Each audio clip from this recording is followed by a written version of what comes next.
Hi, my name's Tessa. Today I'm going to be using series to help solve a differential equation. Here I have the differential equation, which is going to be x squared minus 1, y double prime plus x, y prime minus y equals 0.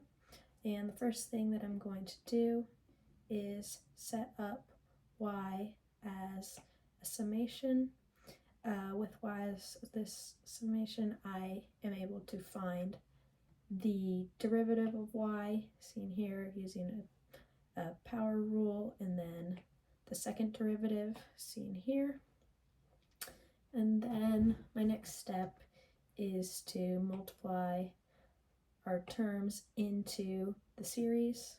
So here we can see here, and then solved out here. And as you can see now, I'm kind of have four series summations because of the x squared minus 1.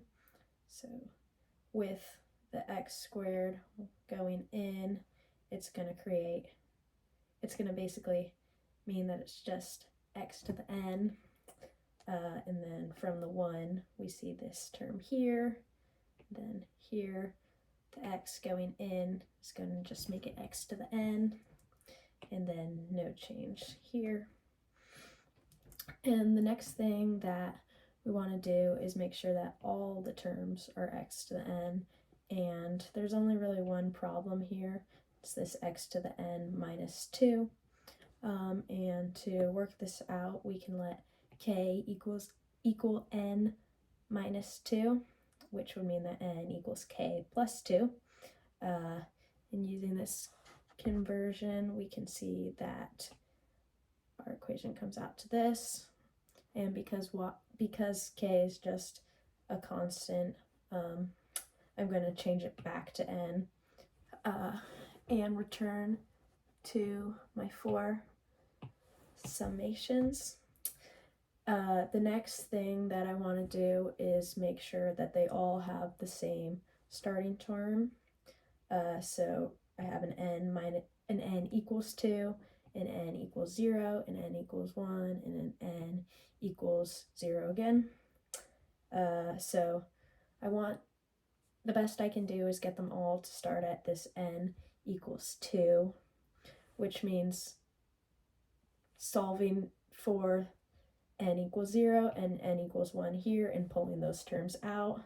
So there's going to be 2 values that come here, 1 value, the n equals 1 value here, and then again 2 values coming out here. And through solving them, we see these 5 values, but then they can be simplified. These 2 are going to cancel out, and it can be simplified this. And now I can write everything under this one summation of n equals 2, and with x to the n, I can also pull that out.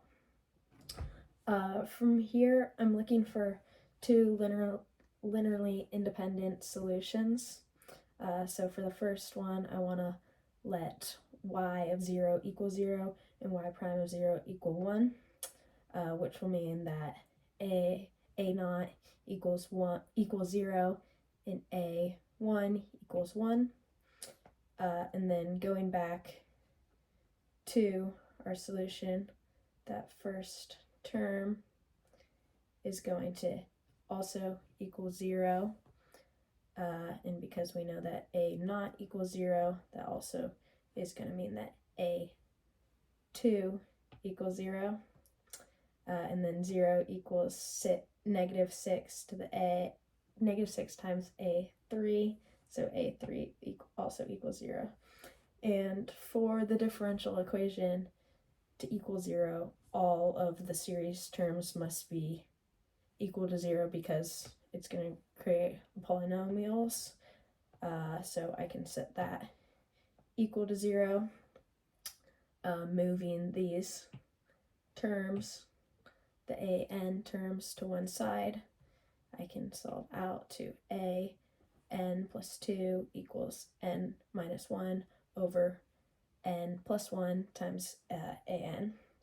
And as I figured out that a2 and a3 equals 0, that's going to mean that the rest of the coefficients are also equal to 0. So all I have is that a1 equals 1. So the first independent solution is going to be y equals x. For the second solution, I'm going to let y of 0 equal 1 and y prime of 0 equals 0. And with that, I know that a0 equals 1 and a1 equals 0. Going back to the series differential equation, that y0 equals 1. So then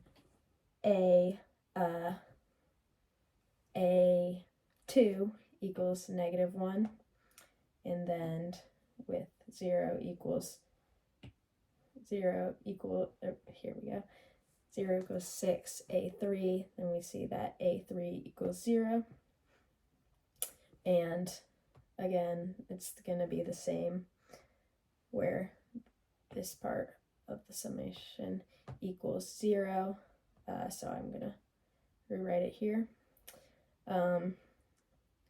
And as you can see, all the odd terms are going to be 0, so finding a pattern through the even terms, we have what we already have of a2 equals negative 1, and then solving out a4 is going to equal negative 1 over 3, a6 equals 1 over 5, a8 equals negative 1 over 7, which is going to give this series, and my second linearly independent solution is going to be y equals summation to infinity starting at n equals 1 of negative 1 to the n plus 1 over 2n minus 1, all multiplied by